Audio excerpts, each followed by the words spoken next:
pessoal! No vídeo de hoje vou estar mostrando para vocês como obtemos pontos, direções e planos cristalográficos. Mas para que isso? Bom, quando lidamos com materiais cristalinos, muitos desses materiais apresentam propriedades anisotrópicas. Isso quer dizer que a propriedade desse material depende de ponto, direção e plano da medida em questão.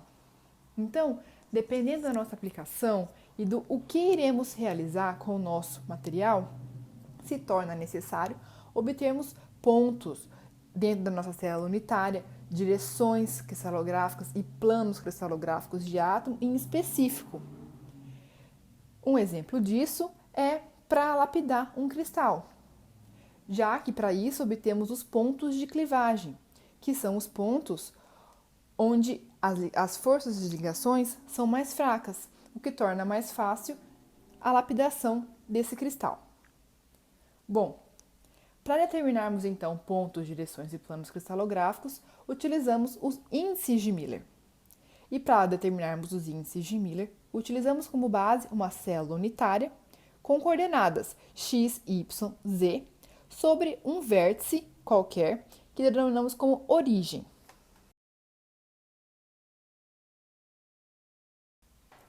Bom, vamos começar então com os pontos cristalográficos. Bom, vou colocar um ponto aqui qualquer. Aqui, por exemplo. Como representamos esse ponto em função das coordenadas? Bom, vemos que ele está em x igual a 1, em y igual a 0 e em z igual a 0. Então, assim, a gente representa esse ponto aqui, sem colchetes, sem parênteses e sem vírgulas. Bom, um outro ponto qualquer. Aqui, por exemplo. Como representamos ele?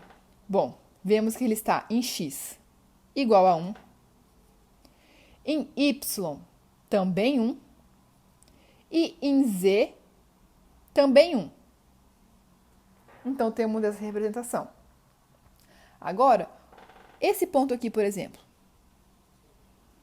Bom, sabemos que a gente pode fracionar essas coordenadas. Bom, então, a gente observa que ele está na metade aqui. Então, vamos lá. No eixo x, ele está em 1. No eixo y, ele está em 0. No eixo z, ele está em meio, 1 sobre 2. Então, assim, representamos esse ponto em específico. Bom, a partir daqui, então, conseguimos obter qualquer ponto, a coordenada de qualquer ponto dentro dessa nossa célula unitária.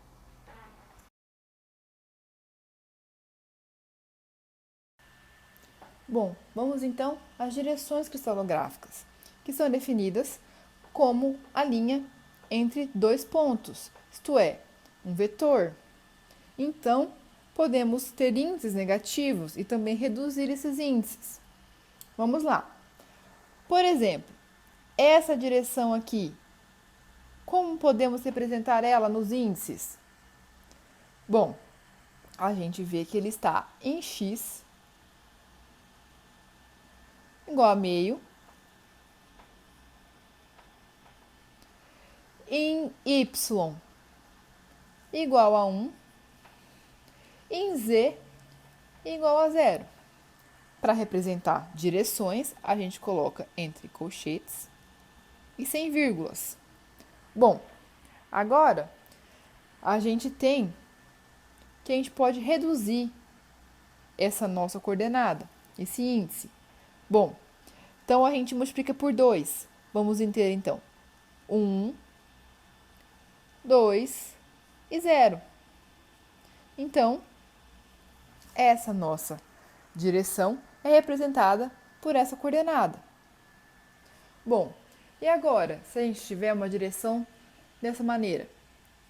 1, 1 negativo e 0. Como representamos ela? Bom, nesse caso, a dica é você deslocar uma unidade a coordenada que está negativa. nesse caso, a Y. Então, ao invés de termos a nossa origem aqui, passamos a ter a nossa origem deslocada em uma unidade no coordenada Y. Então, a nossa origem passa a ter aqui a nossa O'. Para que isso?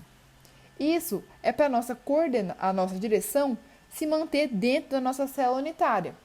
Então, vamos lá. Então, aqui continua sendo o nosso eixo Z, aqui o nosso eixo Y e aqui o nosso eixo X. Então, como desenhar essa direção? Bom, a gente tem em X, ela está em 1.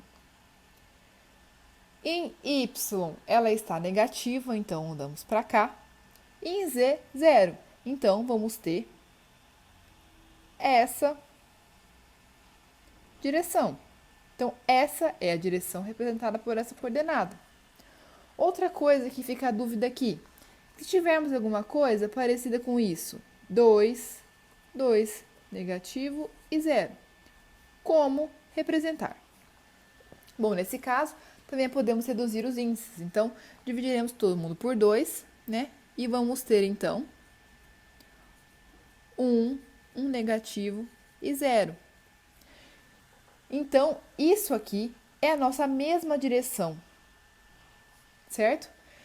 Como multiplicado por intensidade 2, sendo que essa intensidade aqui não vem ao caso quando estamos tratando de índice de Miller. Bom, outra coisa que eu queria tratar aqui é como representamos, então, podemos representar essa direção aqui. Bom, podemos, então, fazer a mesma coisa. Deslocar o nossa origem para cá e vamos obter, então, o índice equivalente. Bom, vamos ter aqui, que é x, 1, y, 0, e z também 0. Então, representamos dessa maneira. Então, o que eu queria dizer aqui é que você pode modificar a sua origem quantas vezes for necessário para melhorar você enxergar o índice, você enxergar as coordenadas, melhorar a sua representação deles. Tanto que se mantenha dentro da nossa célula unitária. Bom, outra coisa que eu queria falar para vocês aqui é sobre o conceito de direções equivalentes. Bom, isso quer dizer que o espaçamento entre os átomos ao longo de cada direção é o mesmo. E então colocamos essas direções equivalentes no que chamamos de família. Bom, então, vamos imaginar então a nossa célula cúbica, ou seja, todos os lados iguais. Então temos o comprimento A aqui, um A aqui também e um comprimento A aqui também. Então, nós temos uma família representada por 1, 0, 0, que é uma direção, e por ser família, é representada dessa maneira. Agora, quais direções estão dentro dessa família? Bom, todas aquelas direções em que o espaçamento entre os átomos ao longo da direção é o mesmo. Como temos uma célula cúbica, todos os lados iguais, temos então que dentro da nossa família vão estar todas as direções que possuem uma índice 1 e 2 índice zeros, independente do lugar e se o índice é negativo ou positivo. Por que isso? Porque temos todos o mesmo comprimento. Então, o espaçamento entre os átomos é igual em todos os nossos lados. Mas, e agora, se a gente mudar e vamos ter aqui, então, um comprimento B e aqui um comprimento C. Então, o que seria a nossa família 1, 0, 0? Não englobaria todas aquelas mais, porque essa direção aqui já não teria o mesmo espaçamento de átomos dessa, já que essa direção aqui temos um comprimento A e essa um comprimento B e nessa um comprimento C. Então, o que seria a nossa família 100 nesse caso? Seria essa direção, essa direção, essa direção e essa direção. Lógico, sem se importar com os índices negativo ou positivo. Bom, então, a partir daqui, vocês já conseguem descobrir, fazer as coordenadas e os índices de todas as direções dentro de uma célula unitária.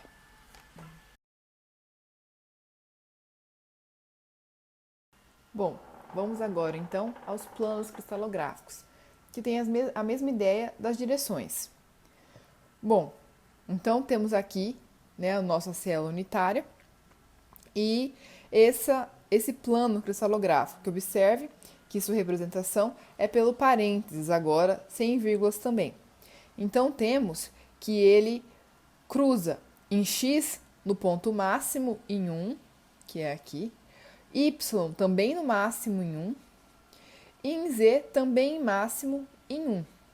Então, o nosso plano seria traçado dessa maneira. Então, isso aqui é o nosso plano, representado por esse índice de Miller, certo? Isso aqui no até o infinito. Bom, agora, e nesse segundo exemplo aqui? Como a gente representa em índice de Miller esse plano? Bom, a gente observa aqui que ele está em x no máximo, que é 1, em y, ele está em meio, então 1 sobre 2, e em z, ele não toca o eixo z, observe. Então, vamos representar como nem no infinito, que é essa representação. Uma outra representação possível, nesse caso, seria tomarmos o recíproco, ou seja, o que está no numerador vira denominador e o que está no denominador vira numerador. Então, a gente vai ter aqui 1 sobre 1, 2 sobre 1 e 1 sobre infinito. Então, a gente vai ter também como representação que vai ser 1, 2 e 0. Então, essa representação aqui, de índice de Miller, também é possível para esse plano. Bom, agora, como obtemos o desenho do plano representado por esse índice de Miller? Bom, a gente observa aqui que está 1 em máximo em x, ele vai cruzar aqui no máximo de x, e 0 e 0. Ou seja, esse aqui é o nosso plano representado por esse índice de Miller.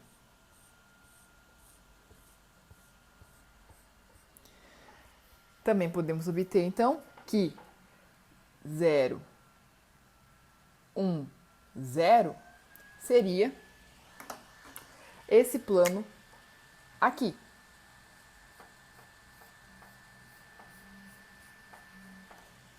E que o plano 0, 0, 1, certo? Esse plano aqui.